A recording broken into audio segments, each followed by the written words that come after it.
Quick one, I'll bring you another mind-blowing relationship advice. You need to watch this video. As a woman, you need to watch this video. This video is embedded with a lot of things you need to watch out in a man before you get married, before you say, yes, I do. Watch this video. You will learn a lot from this clip. Watch the video. Sisters, I want to talk to you tonight about something that I believe is one of the most important conversations you will ever have. Specifically, I want to talk to you about who you should not marry. I want to talk to you about the signs. I want to talk to you about the red flags. I want to talk to you about the patterns of behavior, the requests, the demands, and the character flaws that should tell you clearly, unmistakably, without any confusion, that this man is not the one. Because here is what I know about many of you. You are not failing in relationships because you do not want a good marriage. You are not failing because you are not beautiful or educated or spiritual or kind. You are failing because no one taught you what to look for. No one sat you down and said, these are the signs. These are the warning flags. These are the things that should make you stop, step back and say, this is not the man I should spend my life with. And so you fall in love with the feeling. You fall in love with the potential. You fall in love with the version of him that he shows you in the beginning. The charming version, the attentive version.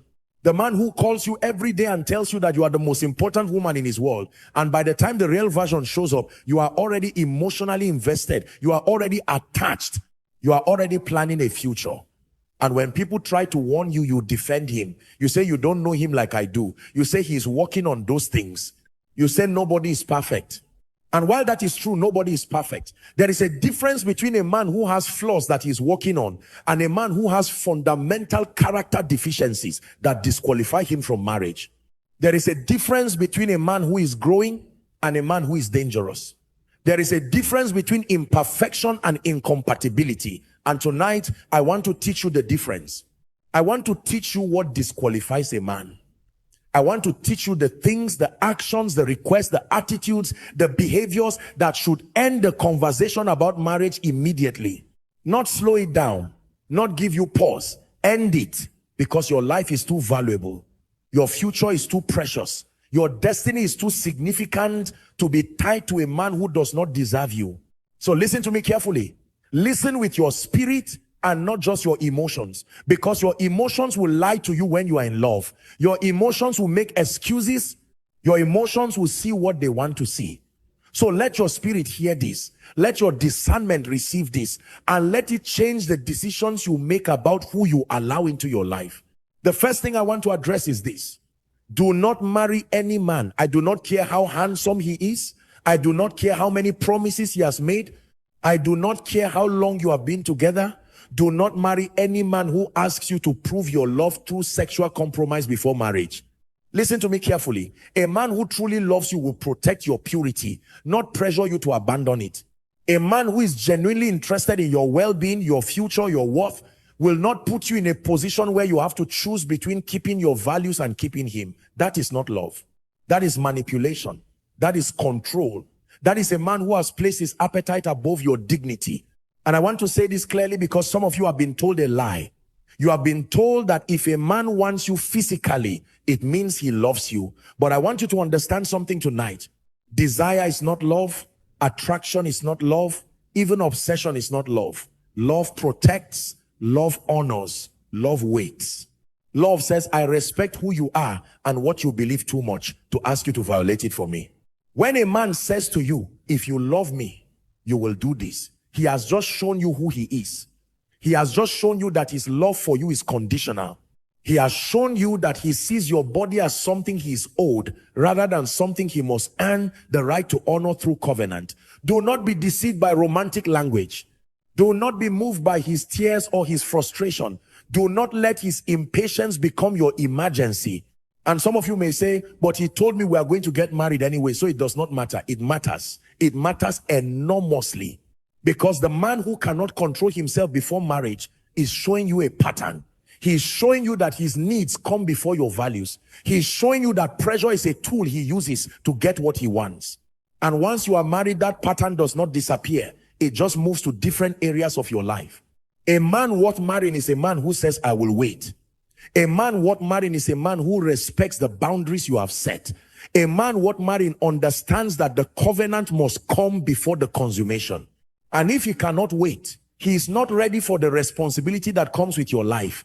Do not let anyone tell you that this standard is old-fashioned or unrealistic. It is not.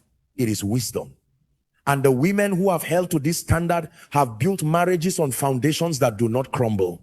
Sisters, this is one of the most dangerous signs in a relationship and one of the most commonly ignored. Do not marry any man who systematically separates you from the people who love you. Do not marry any man who makes you choose between him and your family. Do not marry any man who has a problem with every friend you have, every family member you are close to, every support system in your life. Because isolation is not love. Isolation is a tool of control. Isolation is the first step that abusive and manipulative men take before they can do what they truly intend to do. Because they know that as long as you have people around you who know you, who see you clearly, who can speak truth into your life, they cannot fully control you. So they work to remove those people slowly, methodically, sometimes disguised as love. He might say, I just want you all to myself.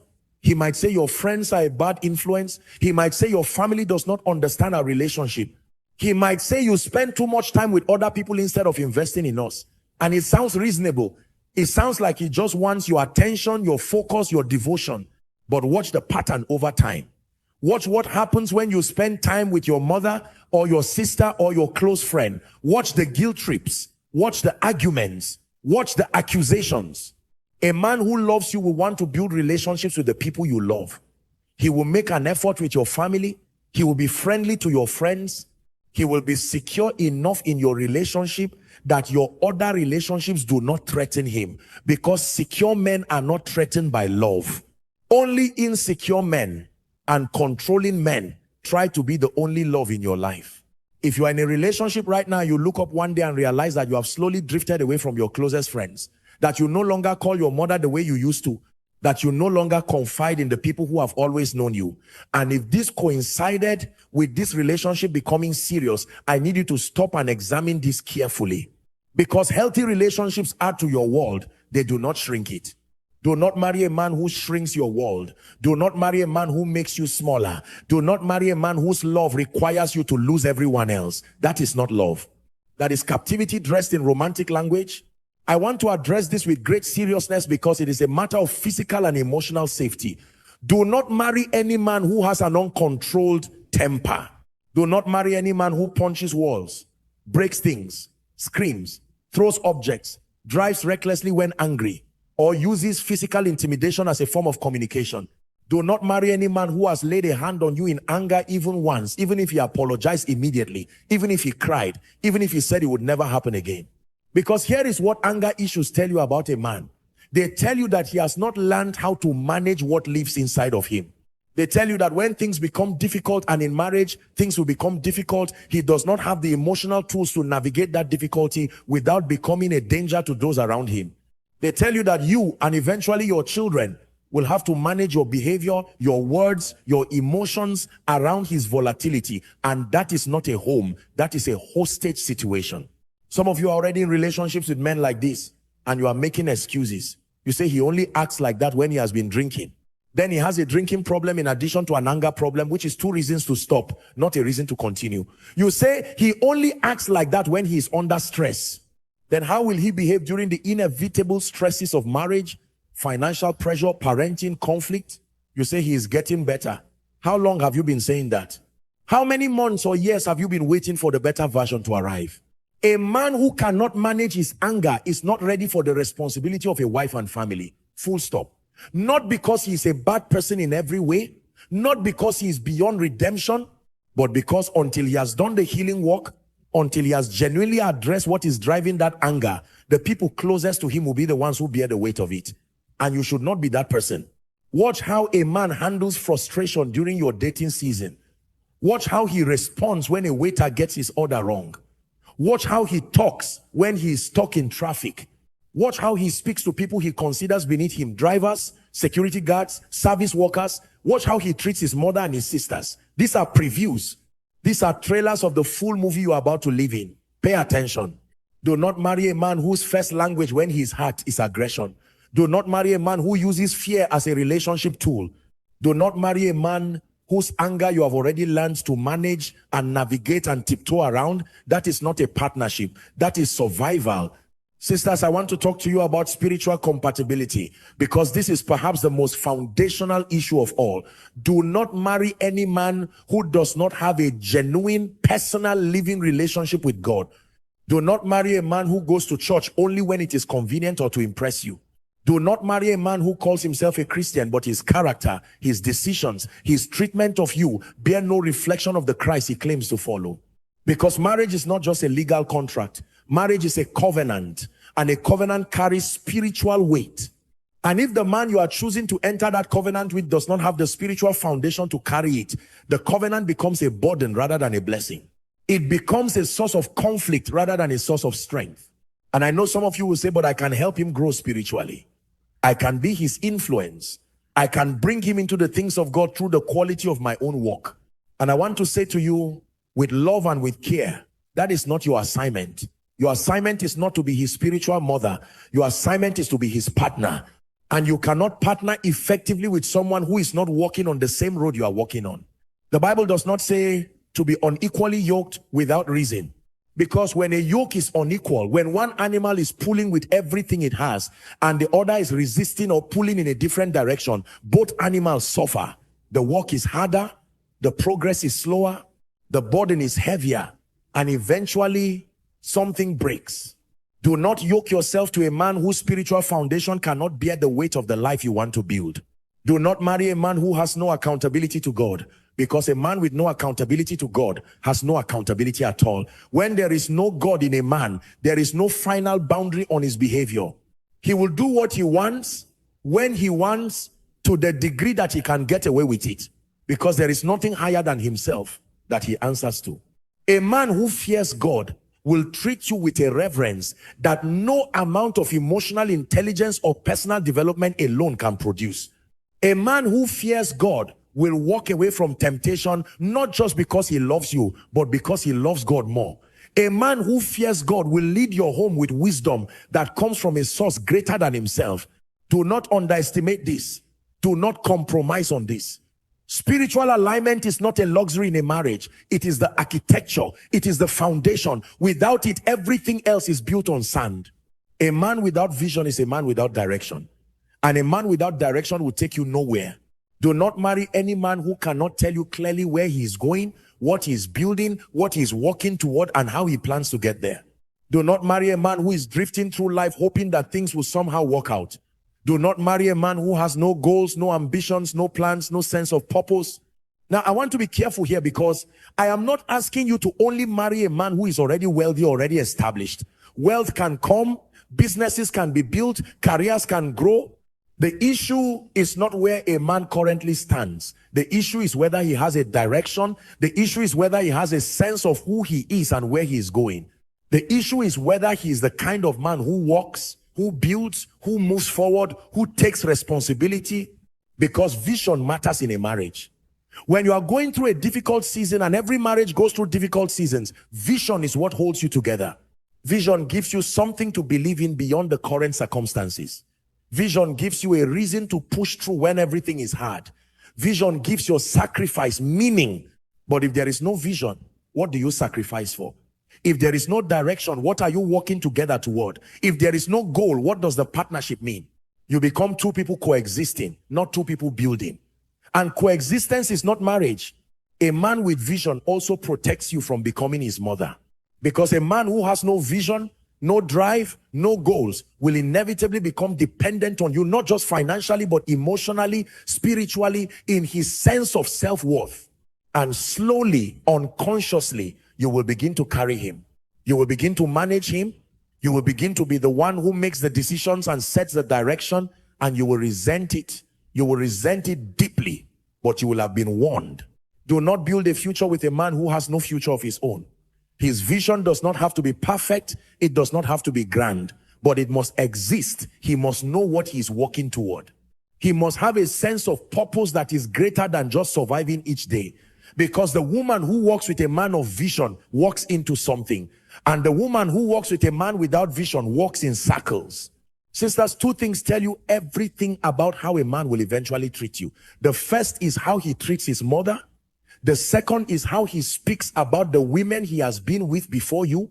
Observe how a man speaks about his mother, and you will see how he sees women. If he speaks about her with contempt, with dismissiveness, with cruelty, if he's routinely disrespectful, if he does not honor her, if he treats her as less than she deserves, then understand that this is his pattern. This is how he relates to women. When the initial impression phase is over, you are the exception right now. You will not always be the exception, because here is the truth. The way a man treats the first woman in his life is a prophecy of how he will treat the woman he chooses to make his wife. Not always, not in every case. There are men who have had difficult relationships with their mothers for legitimate reasons, but the pattern, the tone, the respect or disrespect, the patience or impatience, watch it carefully. And the second thing, listen to how he talks about women he has dated or been in relationships with before. If every woman before you was crazy, if every woman before you was manipulative, if every woman before you was problematic and difficult and impossible, then I need you to hear this. You are dating the common denominator. All those women cannot all be the problem. At some point you have to ask, what role did he play? Because a man who is emotionally healthy and takes responsibility for his own behavior does not describe every past relationship as a catastrophe caused entirely by the other person. He will acknowledge his own mistakes. He will speak about past partners with a basic level of dignity and respect, even if the relationship ended badly. He will not weaponize private information. He will not describe women he once claimed to love with contempt and cruelty. When a man speaks this way about the women before you, he's showing you your future. Because one day, you will be the woman before the next woman. One day, if this relationship ends, you will be the one he is describing this way. You will be the one he is calling crazy, manipulative, impossible. Do not believe that you are so special that you are immune to the pattern. The pattern predates you and it will survive you unless he does the inner work to change it. Money is not everything, but financial irresponsibility will destroy a marriage faster than almost anything else. Do not marry a man who has no financial discipline. Do not marry a man who cannot manage what he already has. Do not marry a man who is always in debt, not because life has been hard on him, but because he's reckless. Do not marry a man who has no savings, no plan, no budget, and no sense of urgency about building financial stability. Now, again, I want to be careful. I am not saying a man must be rich before he can marry. I am not saying he needs to have arrived. I am saying he needs to be responsible. There is a difference between a man who is still building and a man who is careless. There is a difference between a man who is working with what he has and a man who spends everything he earns and borrows on top of that. There is a difference between a man who is in a difficult financial season and a man who has made financial irresponsibility a lifestyle. Financial irresponsibility is a character issue before it is a money issue. It reveals a man's relationship with discipline, with planning, with delayed gratification, and these things do not change automatically when he gets married. They often get worse because now the consequences of his financial behavior affect more than just himself. And some of you are asking, but should I not stand by my man even in difficult financial times? Yes, absolutely yes. Standing by your man in a difficult season is not the issue. The issue is marrying a man whose financial difficulties are self-inflicted and who shows no signs of taking responsibility for them.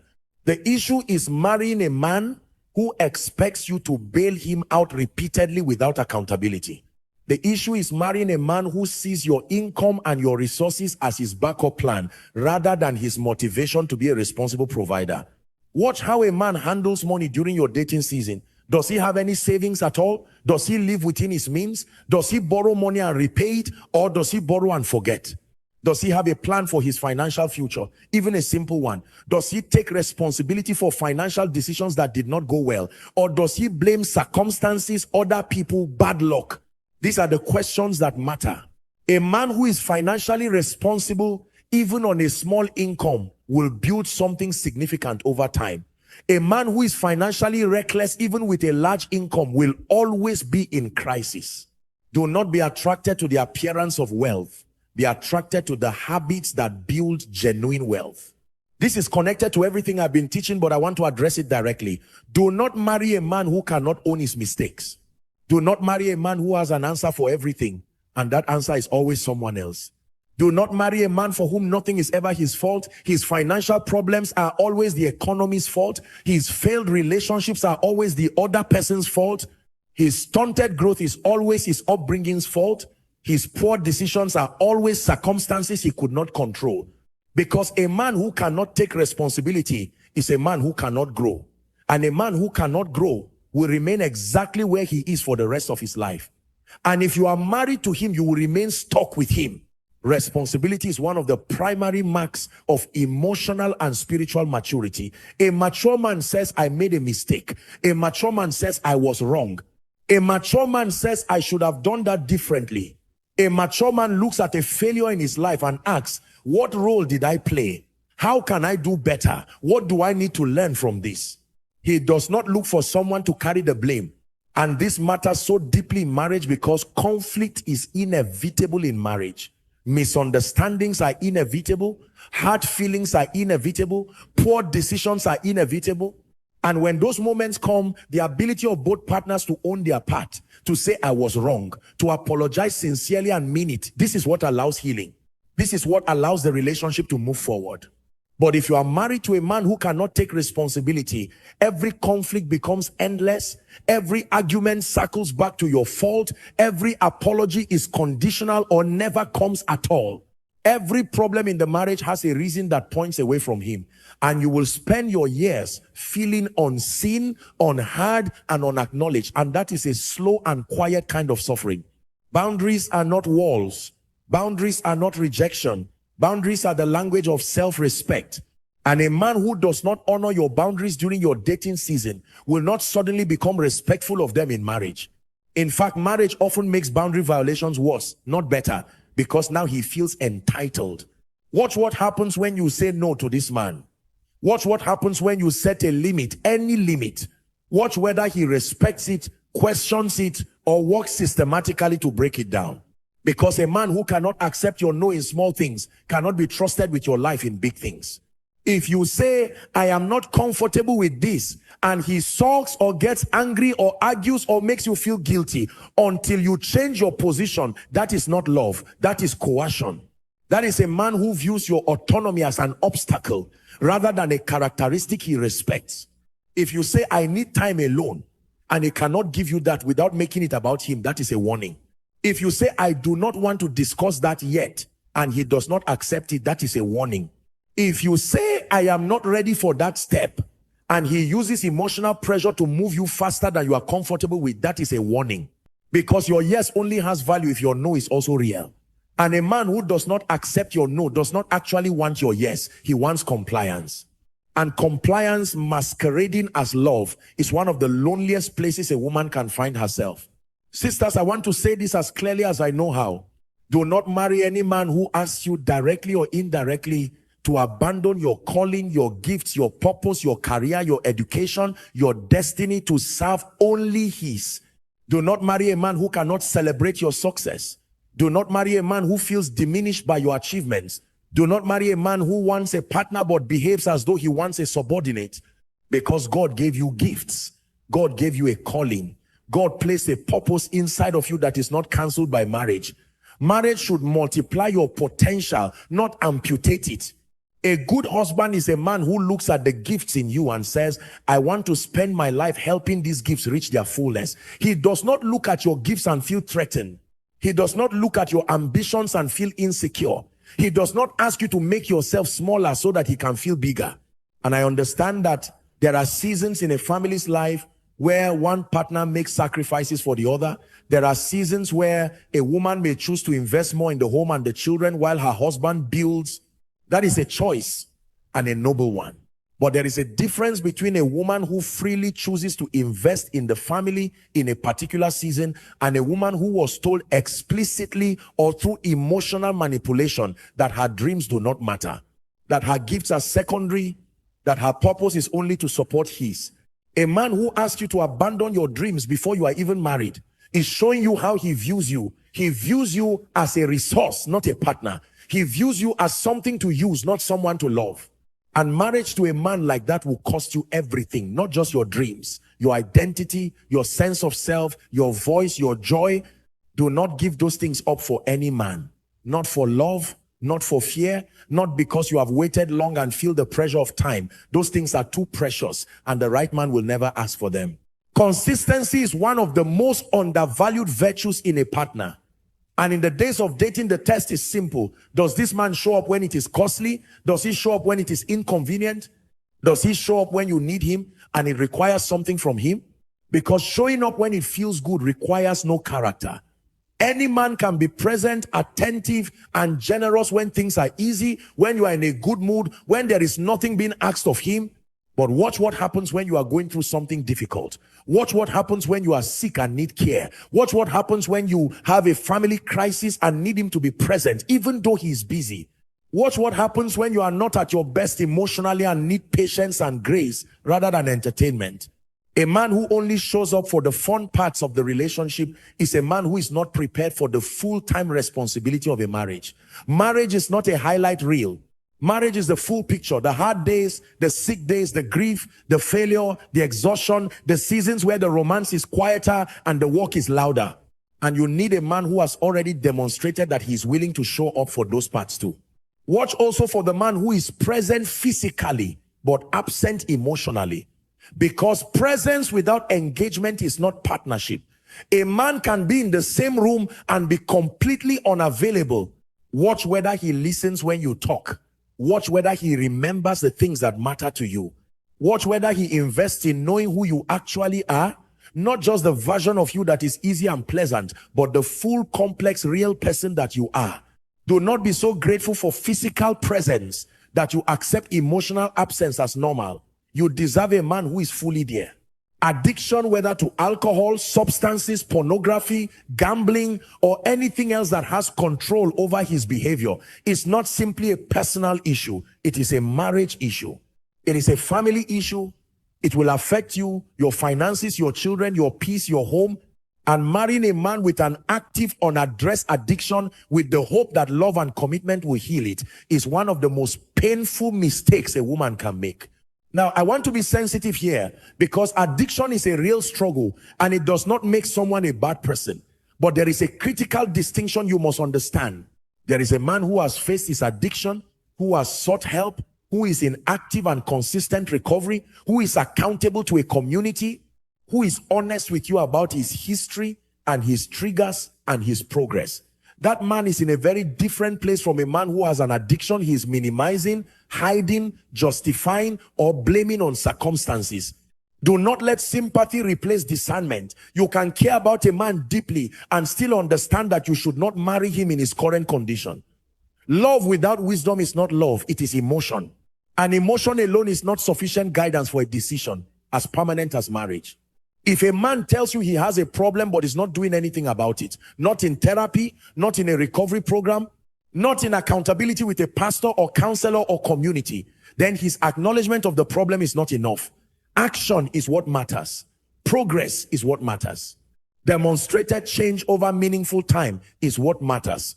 A confession that is not followed by consistent work is just a temporarily more honest version of the same problem. This is specifically for you who are a woman of faith, a woman who has built her life around her relationship with God.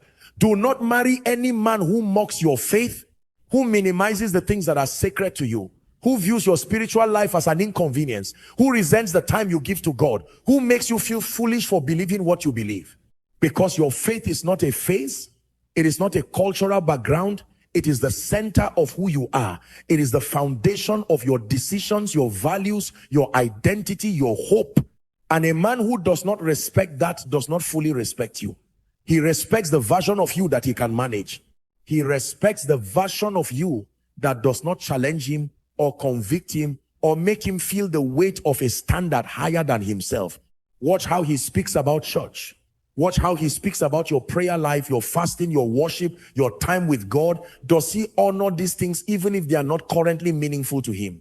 Does he make space for them? Does he protect them? Or does he subtly undermine them? Does he make you feel like you are too religious, too intense, too committed? Does he try to slowly pull you away from the things of God by competing with them for your time and attention? A man worth marrying, even a man who is still developing his own faith, will honor and respect yours. He will not be threatened by your devotion to God. He will not try to compete with it. He will understand that a woman whose foundation is God is a woman who will bring something enduring and substantial into the marriage and into the family. Do not trade your altar for a relationship. The right man will never ask you to. An apology is one of the most powerful things that happen in a relationship. Not a performance apology, not a conditional apology, not the kind that says, I am sorry you felt that way, which is actually not an apology at all. It is a blame disguised as an apology. I am talking about a genuine, clear, unprompted acknowledgement of wrong. I was wrong. I am sorry. Here is what I will do differently. A man who cannot apologize has a pride problem. And pride in a husband is a destroyer of marriages, because the day will come, and it will come when he is clearly, undeniably wrong.